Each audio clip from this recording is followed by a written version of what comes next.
maanta oo taariikhdu tahay 6 Sebtembar 2017 golaha wasiirada ee xukuumadda federaalka Soomaaliya ayaa yeeshay kulan aan caadi ahayn oo uu shir gudoominayay ra'iisul wasaaraha xukuumadda mudane Xasan Cali Khayre.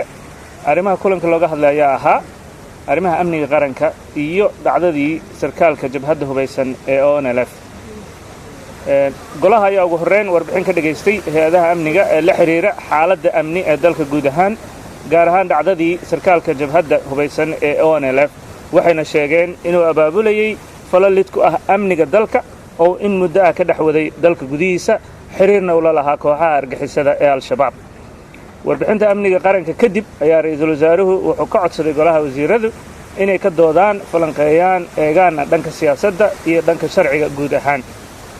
wasaaradda cadaaladda ayaa warbixin dhanka sharciga laga dhageystay oo goluhu ka siisay ku aadan habraacyada muhiimka ah ee sharciga dalka iyo heshiisyada hore oo ay wada galeen dowladda federaalka Soomaaliya iyo dowladda federaalka Itoobiya.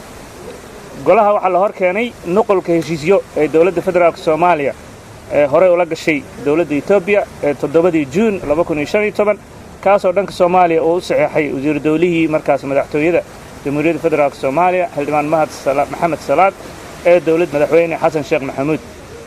heshiiskan ayaa u aqoonsanaya kooxaha hubaysan oo ay ka mid yihiin Al-Shabaab iyo jabhadda ONLF inay khatar ku yihiin amniga labada dal, meelna looga soo wada jeesto oo labada dal iska kaashanayaan si wada jir ah. waxaa sidoo kale la hor keenay golaha wasiirada heshiis la saxeexay 2 May 2016 oo ay dowladda federaalka Soomaaliya iyo dowladda federaalka Itoobiya ku heshiiyeen in ay si wada jir ah isaga kaashadaan la dagaalanka nabaddiidka iyo argagixisada si loo xaqiijiyo sugidda amniga iyo xasiloonida labada dal.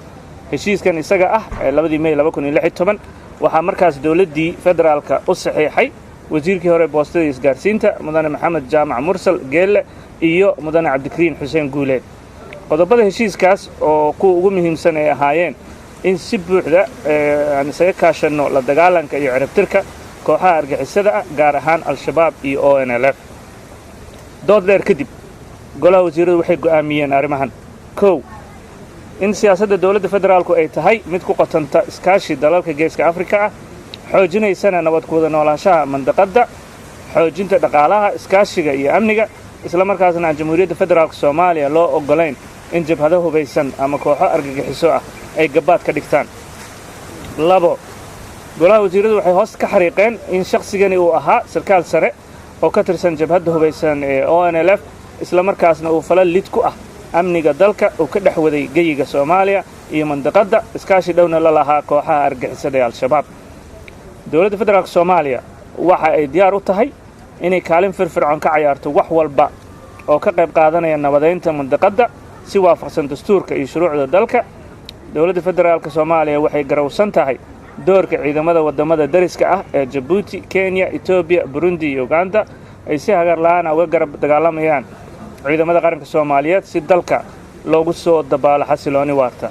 4. goluhu wuxuu mar kale hoos ka xariiqay heshiisyadii iskaashi ee dowladda federaalka Soomaaliya iyo dowladda federaalka Itoobiya ay kala saxiixdeen, sida heshiiskii 7 Juun 2015 iyo heshiiskii 2 May 2016 oo tilmaamaya in dhan looga soo wada jeesto arrimaha amniga iyo nabad ku wada noolaanshaha mandaqadda. heshiisyadan waxay si cad u qeexayaan: 1. in cadowga labada dhinac ee Al-Shabaab iyo jabhadda ONLF ay khatar ku yihiin amniga labada dal, meelna looga soo wada jeesto oo labada dal iska kaashadaan si wada jir ahna ula dagaalamaan. 5. waxaa reeban isla markaasna mamnuuc ah in jamhuuriyadda Soomaaliya gudaheeda ay kooxaha argagixisada iyo kooxaha hubaysanba ka dhigtaan gabaad ay dagaalada iyo colaadaha ka horinayaan oo ay kaga duulaan wadamada jaarka ah. 6. dowladda federaalka Soomaaliya waxa ay ka qaadi doontaa tallaabooyin cadcad oo sharciga waafaqsan cid kasta oo isku dayda inay jabhado hubaysan ka dhex abuurto dalka gudihiisa ama ay taageeraan kooxo argagixiso ah iyagoo maleegaya falal lid ku ah dalka gudihiisa ama iyo wadamada jaarka ah. 7.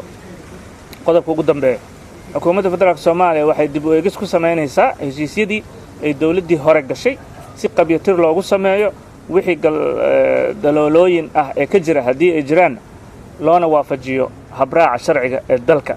dhammaad aad iyo aad u mahadsantihiin.